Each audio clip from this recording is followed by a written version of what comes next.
assim como está gentil no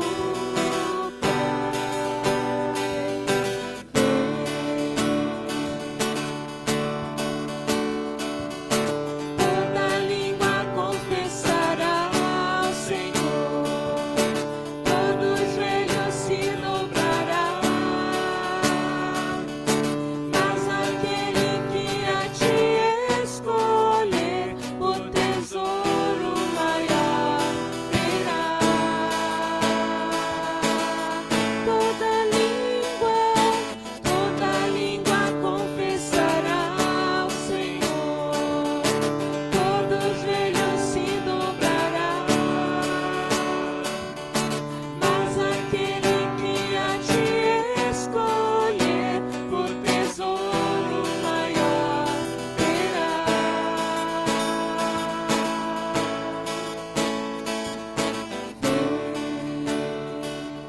Assim como estás, vem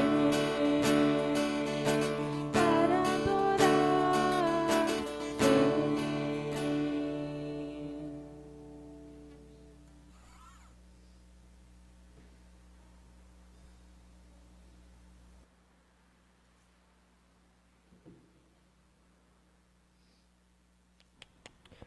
Boa noite, irmãos e irmãs, graça e paz.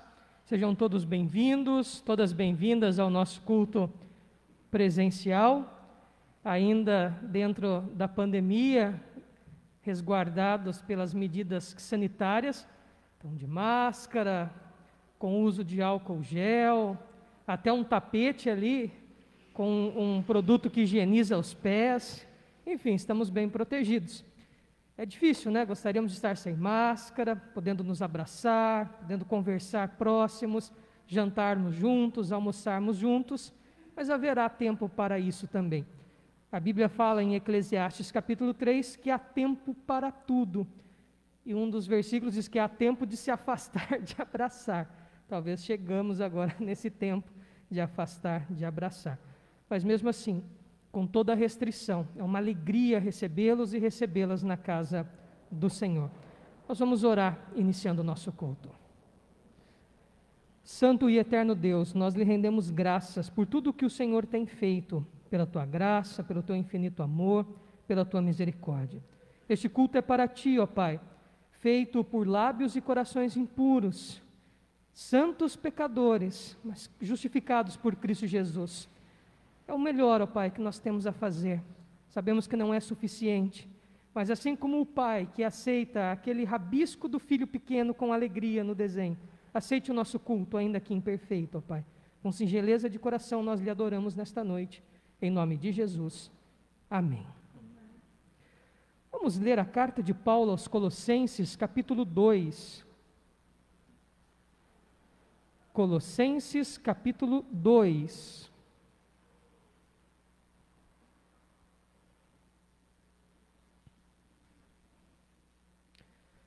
Carta de Paulo à igreja de Colossos,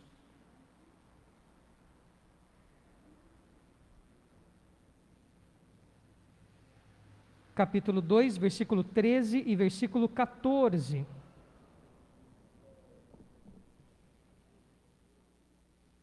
Boa noite a todos que estão nos assistindo também pela nossa página no Facebook. Que Deus lhes abençoe. Obrigado pela sua presença online aqui conosco, né? Colossenses 2, versículo 13 e versículo 14, preparando o nosso coração para o momento penitencial, de confissão. Diz assim a palavra do Senhor: E a vós outros, que estáveis mortos pelas vossas transgressões e pela incircuncisão da vossa carne, vos deu vida juntamente com ele, perdoando todos os nossos delitos, tendo cancelado o escrito de dívida que era contra nós e que constava de ordenanças, o qual nos era prejudicial, removeu-o inteiramente, encravando-o na cruz. Removeu-o inteiramente, encravando-o na cruz. Usando uma linguagem antiga, das antigas notas promissórias, quando uma dívida acontecia, geralmente trocava-se um fio de barba para honrar aquela dívida. Jesus trazendo esse termo financeiro do passado, é como se nós estivéssemos devendo e devendo muito, sem condições de pagar, de maneira que o nosso título foi protestado, de maneira que não tínhamos condição de pagar o nosso pecado. Mas Cristo na cruz paga o preço em nosso lugar. Essa é a linguagem que Paulo traz do comércio antigo, mas muito contundente. O escrito de dívida, que é o qual era contra nós, Cristo removeu inteiramente, encravando na cruz. A cruz marca o perdão dos nossos pecados. Então, por alguns instantes de oração silenciosa, vamos confessar a Deus os nossos pecados, confessar a Deus as nossas falhas. Oremos silenciosamente.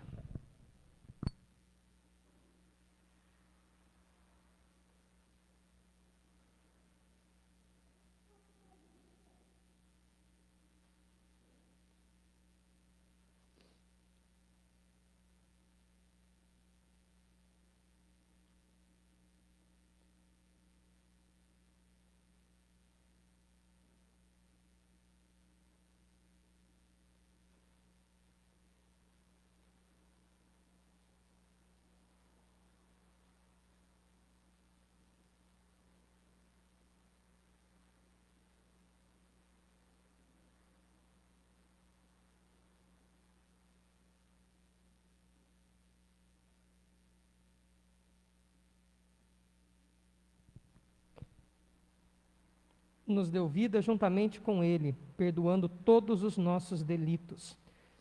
Nós vamos cantar, mas antes disso convidar nosso irmão Wellington para orar, confessando a Deus os nossos pecados e as nossas falhas. Ó Deus, obrigado, Pai, por mais esse dia de vida que o Senhor nos concedeu. Obrigado, Senhor Deus, pela oportunidade de estarmos aqui em Tua casa. E, claro, Pai, fazemos nossa parte, fazemos a parte de nos permanecermos limpos fisicamente para estarmos aqui te adorando, ó Deus.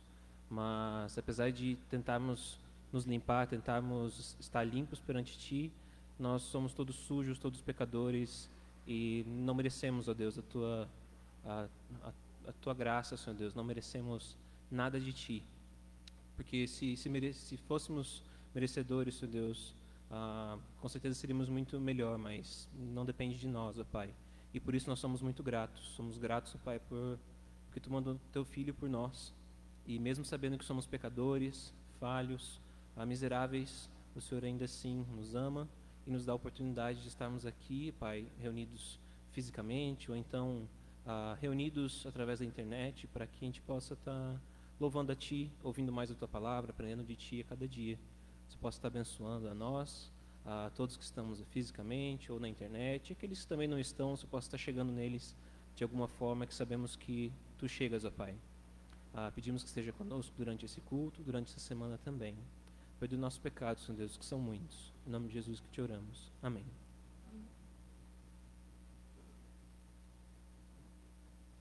Se os irmãos quiserem se colocar de pé nesse momento, vamos cantar alguns cânticos.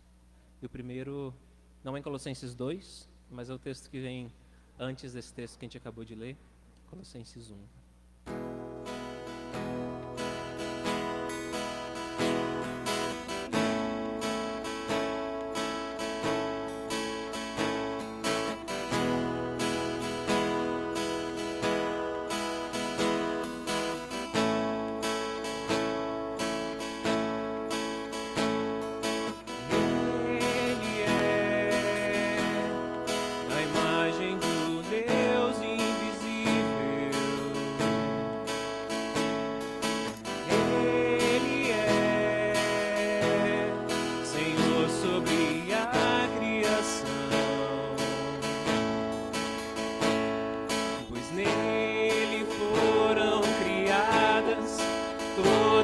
As coisas nos céus e na terra, sejam tronos, soberanias, poderes ou autoridades.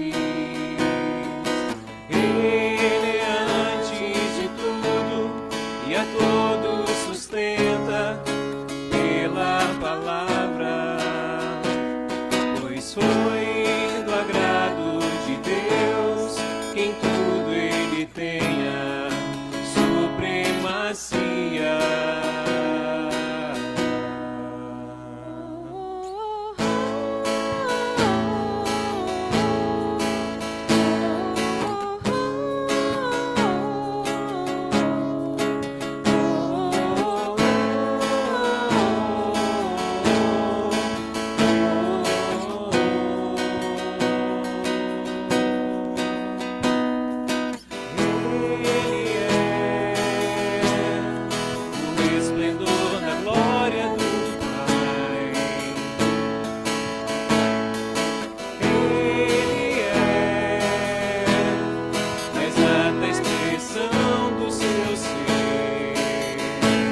essa última canção, ela diz que te agradeço. É uma música de agradecimento mesmo, que apesar de todas as dificuldades, a gente tem muito que agradecer a Deus ainda. Estamos aqui, podemos ter perdido entes familiares nessa época difícil, podemos ter passado por muitas dificuldades, sejam financeiras ou quaisquer que forem, mas algo a agradecer nós temos. E que a gente possa usar esse momento para agradecer e fazer essa oração de agradecimento a Deus também.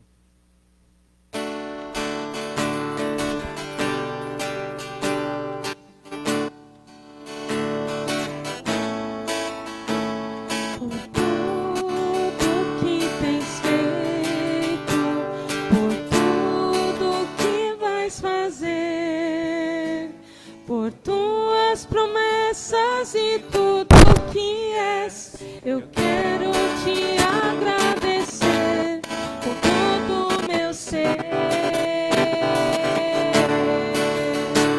por tudo que tens feito, por tudo que vais fazer, por tuas promessas e tudo que és, eu quero te agradecer com todo o meu ser.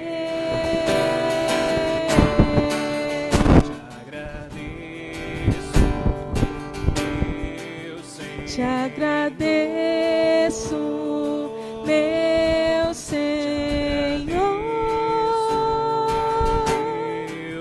Te agradeço, meu Senhor. Te agradeço por me libertar e salvar, por ter morrido em meu lugar. Te agradeço,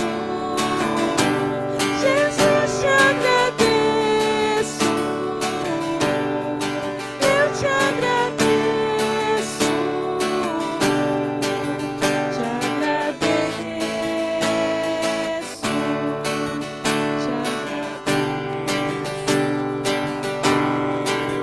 te agradeço, te agradeço, meu Senhor.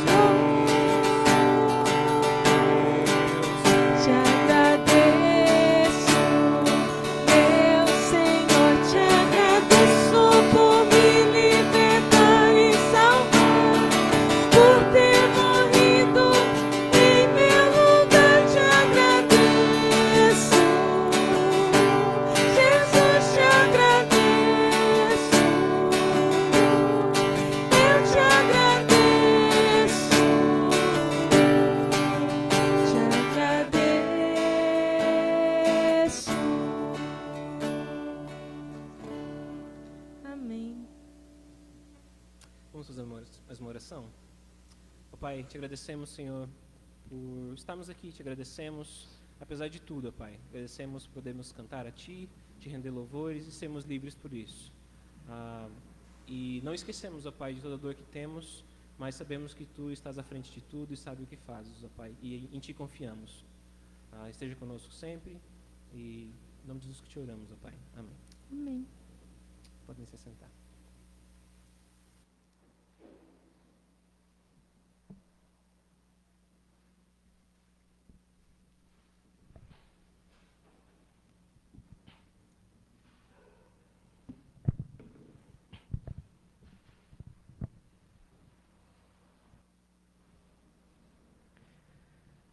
Quero agradecer a todos que nos visitam, sejam todos bem-vindos, bem-vindas. Junto com os nossos irmãos diáconos lá à porta, nós temos uma ficha, você pode colocar o seu nome, seu telefone, enfim, alguma necessidade que tenha, para fazermos contato contigo posteriormente. Então sejam todos bem-vindos e quem quiser depois deixar o seu contato para que eu faça uma ligação e lhe envie uma mensagem, por favor, depois é só solicitar ali à porta, um dos irmãos ou irmãs que estiverem ali, você preenche, depois concorre a um copo d'água, né?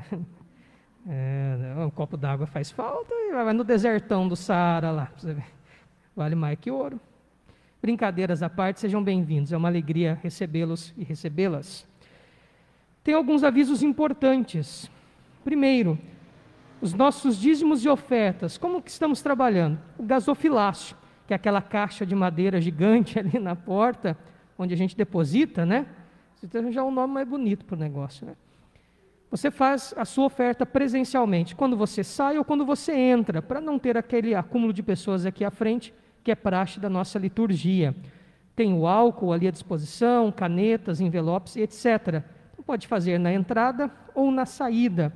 Ou continuar, como muitos irmãos e irmãs estão fazendo, depositando ou fazendo transferência online para a conta da igreja.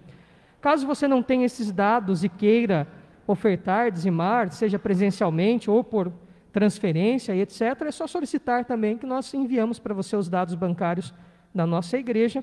Lembrando que toda prestação de contas é feita, fixada, enfim, com lisura, clareza. Eu acho que isso é muito importante para toda instituição, principalmente religiosa, onde o que está entrando, o que está saindo, como está sendo administrado.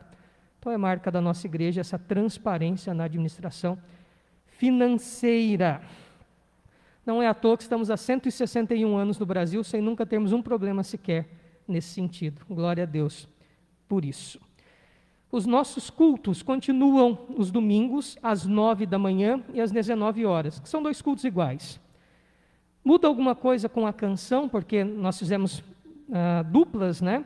Então, as duplas de manhã, à noite, às vezes o repertório musical é diferente. O sermão basicamente é o mesmo, pode ser que a gente mude alguma coisa aqui, mas a essência é a mesma, o mesmo texto da manhã. Nos sábados, às 19 horas, nós temos o nosso encontro de jovens, fazemos ali no salão social, então sábado às 19 horas, nosso encontro de jovens. E as nossas lives continuam terças e quintas-feiras, 19h30, momento de canção, e às 20 horas, o estudo bíblico em Atos, né?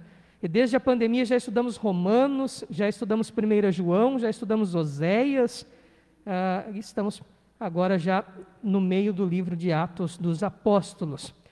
Ou seja, a igreja ficou por um tempo fechada, mas só o templo, né?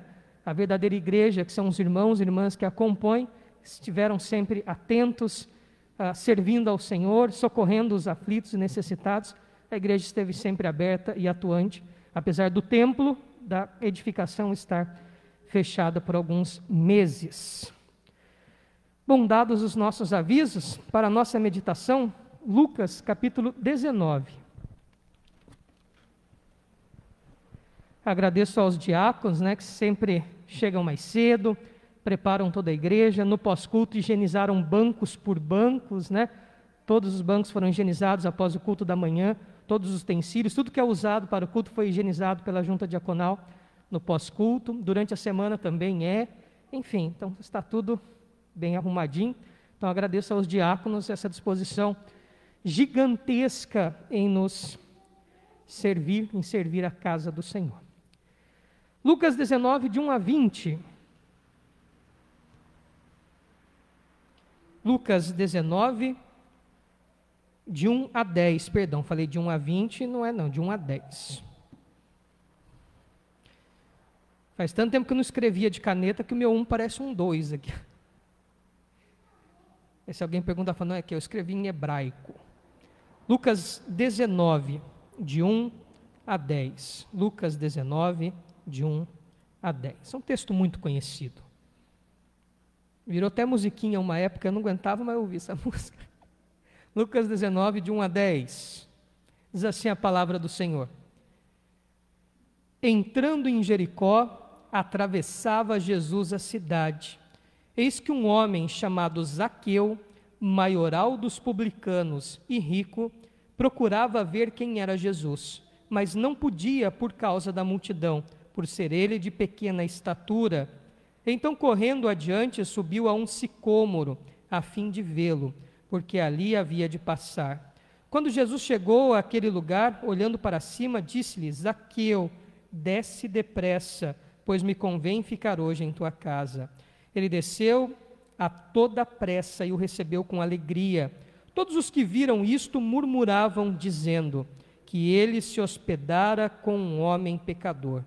Entre mentes, Zaqueu se levantou e disse ao Senhor: Senhor, resolvo dar aos pobres a metade dos meus bens, e se em alguma coisa tenho defraudado alguém, restituo 4 vezes mais.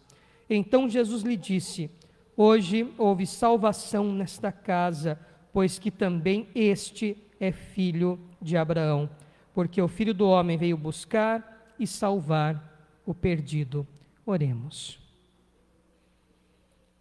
Senhor, abençoa-nos agora na exposição da Tua Palavra. Prepare o nosso coração como bom terreno para que a Tua Palavra seja semeada e frutifique e dê árvore frondosa. Quanto a mim, ó Deus, coloco-me nas Tuas mãos para ser mero instrumento Teu, para transmitir a Tua mensagem, que seja a Tua e não a minha voz, ó Pai, pois importa que Tu cresças e eu diminuas. Ilumina-me e capacita-me, ó Santo Espírito, em nome de Jesus. Amém. Uma das grandes questões que nós temos vivido nesse século 21 é o sentimento de rejeição. Muitas pessoas estão buscando aceitação e não encontram. Vivemos uma era de rejeição. Um estudioso da área chamado Jeffrey Young, Dr. Jeffrey Young, estudioso e pesquisador da área de psicologia, que propôs uma metodologia chamada método de esquemas para avaliação psicológica, ele chegou à conclusão, depois de muito estudar, que quando nós vivemos desde a nossa infância, o cérebro faz uma série de assimilações da nossa vida. E todas as vezes, dentre as inúmeras circunstâncias que vivemos, mas quando nós nos sentimos rejeitados, não aceitos, todas as vezes que há privação emocional, o nosso cérebro cria um esquema deformado. E isto depois aparece. Você acha que isso nunca vai lhe dar um problema. Você acha que isso nunca vai voltar para ti. Mas a verdade é que todas as vezes, desde a infância, e isso até a nossa vida aqui se findar, todas as privações que passamos geram defeitos, geram problemas, geram dores, gritos na alma. E quantas são as pessoas que hoje não se sentem aceitas? Às vezes estão rodeadas de pessoas, mas sentem-se sozinhas, incompreendidos, não amados, rejeitados, marginalizados, etc. Enfim, eu acho que esta é uma geração que tem enfrentado este problema, vontade de ser aceito.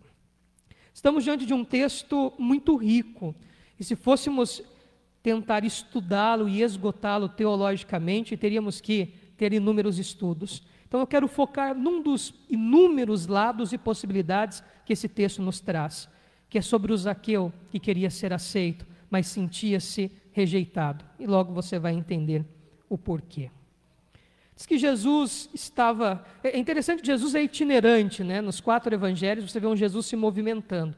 Marcos é o que mais coloca Jesus movimentando-se, né? E Marcos parece-me que Jesus tem pressa, né? Está aqui, está ali, rapidamente. Em Lucas é mais detalhada a caminhada de Jesus. E em João é mais longa, e etc., né?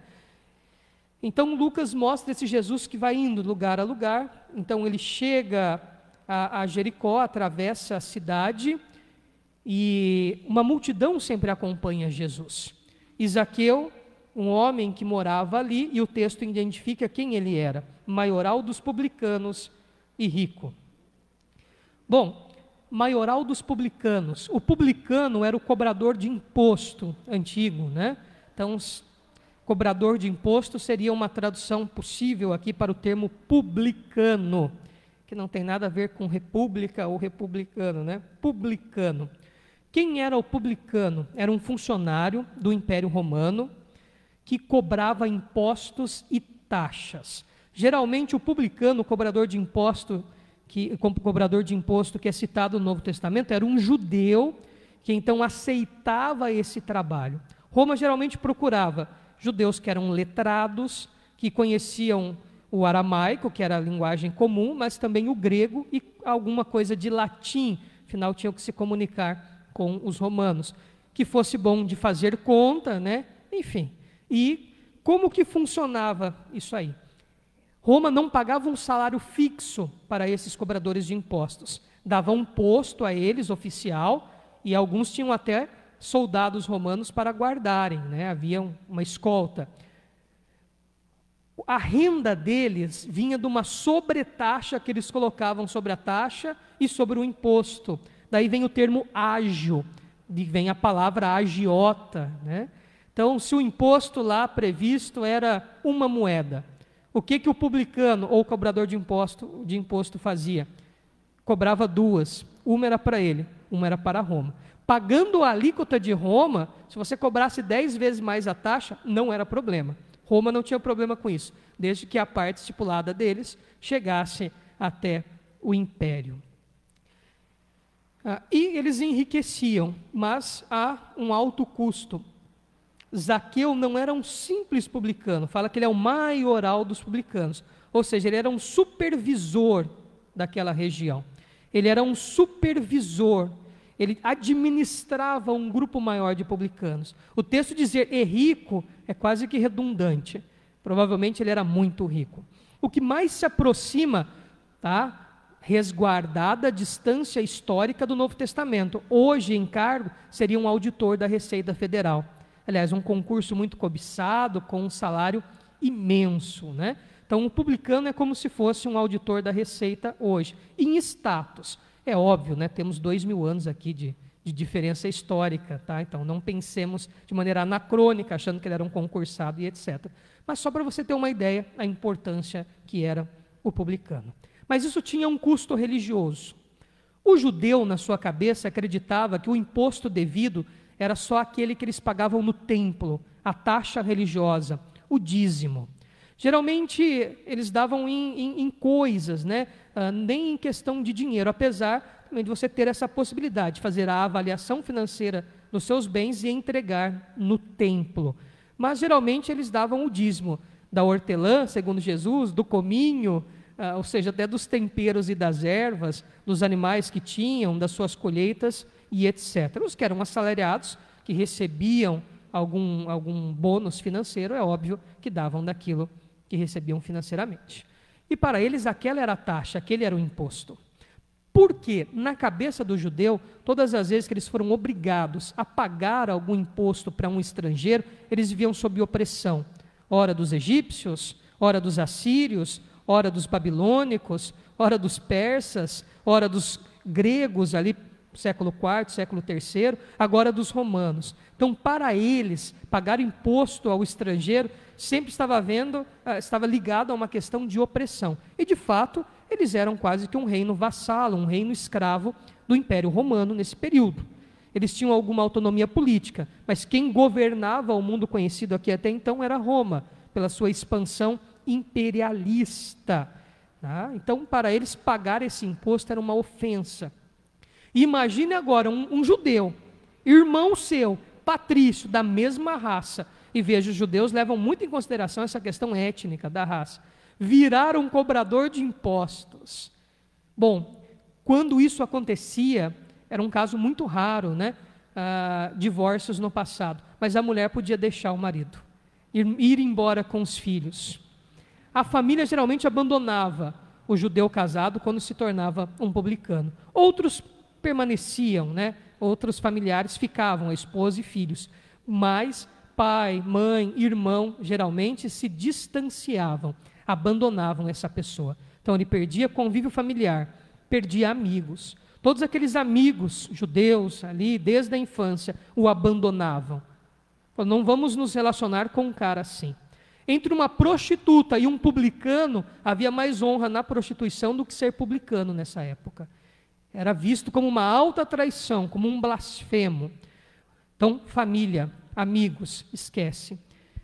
Instituição religiosa, ele não podia participar nem das sinagogas aos sábados. A sinagoga era a igrejinha dessa época aqui, né? Então eles se reuniam aos sábados, geralmente para ler a Torá, o Antigo Testamento, né, a lei, ou os escritos, enfim, todo o Antigo Testamento, né, chamado Tanar pelos hebreus, lá do Antigo Testamento. Eles faziam leituras, bênçãos, orações na sinagoga, geralmente aos sábados, e alguém explanava, exortava, explicava.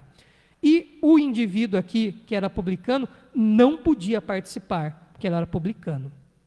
Também não podia participar das celebrações no templo, na festa da Páscoa e outras celebrações que às vezes eram festas, né, festejos, ele não podia participar das festas religiosas, não podia levar o animalzinho para o sacrifício, era comum nessa época ainda sacrifícios no templo, não podia levar. Então ele era privado da vida e da comunhão religiosa.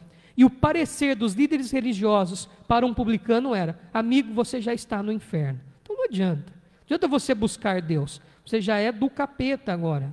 Deus não ama você, Deus te odeia, você está no inferno. Do que adianta ser maioral dos publicanos e rico e perder todo o resto? Família, amigos, religião e etc. Do que adianta você ter um ganho financeiro interessante em detrimento de perder toda a sua família? Essa era a condição infeliz de um publicano. Imagine a vontade que Zaqueu tinha de ser aceito. Provavelmente ele ouviu acerca de Jesus. Lucas aborda bem esse tema, um Jesus que se relaciona com marginalizados, com pecadores, com cobradores de impostos, com pessoas de má fama. Mas ele é um mestre, até por alguns chamado de profeta. Por que ele se relaciona com as pessoas? Será que isso é verdade? Será que ele ensina este grupo marginalizado? A curiosidade leva Zaqueu até Cristo. E é interessante que tamanha a vontade de ao menos ver Jesus, que ele sobe numa árvore. O sicômoro poderia ser uma tamareira, uma figueira antiga, enfim, uma árvore frutífera comum dessa época. Ele achava que ele queria ver Jesus, mas Jesus já havia marcado um encontro eterno para estar com Zaqueu. E imagina aquele monte de gente, né, acompanhando Jesus, os curiosos, a multidão, os que queriam algum milagre, e Jesus ali em cima da árvore, e Jesus passando por ele, olha, né, eu imagino que o olhar de Jesus deveria ser algo tremendo, né? Acredito que o fitar de olhos de Jesus na pessoa, assim, ele olhando no teu olho, devia ser algo extraordinário. Zaqueu, chamou pelo nome. Jesus nunca tinha visto Zaqueu. Zaqueu nunca tinha visto Jesus. Mas veja a pessoalidade do texto. E mostra também o Cristo que é onisciente. Zaqueu. Né? Aí já começa a pessoalidade. Por que ele sabe o meu nome? Será que ele me conhece? Conhece desde antes da fundação do mundo. Zaqueu desce depressa. Porque hoje Jesus estranhamente se convida para ficar hospedado na casa de Zaqueu. A hospitalidade nessa época era algo muito sério. Você só hospedava na sua casa gente que você julgava muito importante e igual a você. Ninguém queria ficar hospedado na casa de Zaqueu, porque ele era o publicano. Eu já expliquei os motivos para ti. Não recebia hóspedes, ninguém queria ficar lá, com exceção de estrangeiros e talvez funcionários do próprio Império Romano, mas de judeu, dos patrícios, dos conterrâneos, compatriotas dele, ninguém queria ficar. E Cristo, o mestre, o rabi, quer ficar na casa do pecador. E então, uma das expressões mais importantes que esse texto traz para nós acontece quando há a reação da multidão e das pessoas. Que estranho, Jesus vai ficar hospedado com um pecador, com um cobrador de imposto, com um ralé, com um blasfemo, com um homem condenado ao inferno, um homem que abandonou Deus e os seus caminhos, etc, etc, etc, etc. E então Zaqueu, diante daquele quadro, expressa o que há no seu coração. Não me importa nada financeiro. Olha, se eu fiz algo de errado, se eu defraudei alguém, então eu largo mão de tudo, porque eu encontrei um valor maior, encontrei o que eu realmente preciso, que é Jesus. E então, diante do que Cristo faz, e não diante do discurso de Zaqueu, Jesus faz, para mim, a afirmação mais importante de todo este texto, de toda esta perícope, né, nesses 10 versículos. Hoje houve salvação nesta casa, porque também este é filho de Abraão. Este também é filho de Abraão. Ser chamado filho de Abraão era exclusivo do judeu. Para eles era uma honra, uma questão de dignidade. Sou filho de Abraão, sou judeu. E ele havia perdido isto quando se tornou publicano. E Jesus reafirma, este também é filho de Abraão. Jesus acolhe o excluído. Jesus acolhe o excluído. Você já se sentiu rejeitado? Já se sentiu marginalizado? Já foi privado de carinho, de atenção, de acolhimento? Já buscou o amor em alguém e recebeu a dureza de um virar de costas? Já tentou argumentar e ficou falando sozinho? É muito triste quando nós passamos por isso. O sentimento de rejeição gera marcas terríveis, principalmente quando vem daquelas pessoas que nós amamos, principalmente quando parte daquelas pessoas mais próximas, aquelas que deveriam nos delegar cuidado e amor, quando nos tratam com indiferença e rejeição, a dor é muito maior, a marca é muito maior. Eu passei por isso, até os meus 13, 14 anos, eu já estou com 35, mas ainda ecoa aqui nos meus ouvidos, uma fala da minha mãe. Imagino a infelicidade dela em ter dito isso e etc. Naquele contexto, em olhar para mim e dizer, você é um fracassado, você não serve para nada, você não vai dar em nada, você não serve para nada, você foi a pior coisa que aconteceu, depois que seu pai morreu, deixou você para atormentar a minha vida. E havia pouco tempo que meu pai havia falecido, e eu ouvi isso da minha mãe. Veja, são 35 anos de idade que eu tenho, então 20 anos, mais de 20 anos se passaram, e eu ainda lembro de maneira vívida desta imagem. Então é fato que quando nós sofremos rejeição, principalmente por parte daqueles que deveriam nos amar, nós somos marcados. Isso gera deformações na nossa vida. E aí nós passamos a vida inteira querendo ser aceitos, pedindo, né? Você é aquela pessoa que pede desculpa até por respirar para os outros. Desculpa, por quê? Porque eu respirei. Deformação na nossa mente por causa de privação. Somos aqueus. Às vezes temos tudo, mas o que nós queremos não é tudo, é simplesmente acolhimento, é aceitação, nos sentir queridos, queridas. Veja, em Cristo nós somos acolhidos e aceitos. A resposta para toda essa dor que a privação sentimental nos causa está em Cristo. Nunca na história da humanidade se vendeu tantos remédios para o tratamento das angústias da mente, da alma, do coração. Antidepressivos, ansiolíticos, soníferos, acordíferos, né? Você toma Rivotril para dormir, Ritalina para acordar, né? Um shake violento, né? Lexodan para dar risada de piada e etc. Veja, os remédios são bons e quando são bem indicados por um bom profissional psiquiatra, eles tratam a questão bioquímica, mas eles não curam a causa, senão ele chamaria curédio, né? Não remédio. A verdadeira cura para o coração dilacerado pela privação emocional está em Cristo, está em Jesus. O Cristo que penetra o nosso coração com seu olhar de amor e diz, você também é meu filho. O Cristo que estende o seu braço e abraça Zaqueu e a sua família toda e diz, hoje é a salvação nesta casa, hoje é um novo capítulo, um novo episódio, hoje reinicia a sua vida, ou na verdade, a vida de verdade começa agora. Em Cristo a nossa dor é superada, porque na cruz, além da salvação que Ele nos traz, todo aquele sofrimento que Ele enfrenta, também é solidariedade ao nosso próprio sofrimento. Lembrem-se do que Isaías disse no capítulo 53, ao profetizar acerca de Cristo. Ele era o rejeitado por todos os homens, um como daqueles que nós viramos o rosto, era a imagem do leproso, outro indivíduo marginalizado. Você vê Cristo tocando em leproso também no Novo Testamento, é maravilhoso isto. Cristo também foi rejeitado. Então quando você ora para Cristo e diz, eu me sinto rejeitado, Cristo é solidário, porque Ele também foi rejeitado.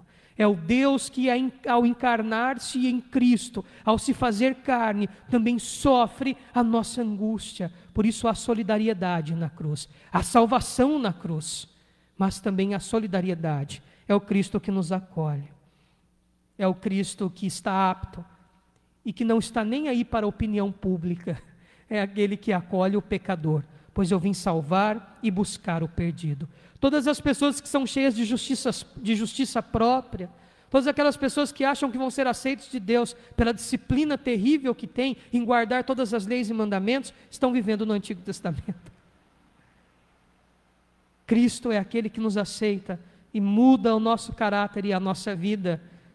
Ele alivia o nosso fardo e não nos coloca algemas mais pesadas do que nós carregávamos antes. Isto é graça, isto é perdão, isto é salvação.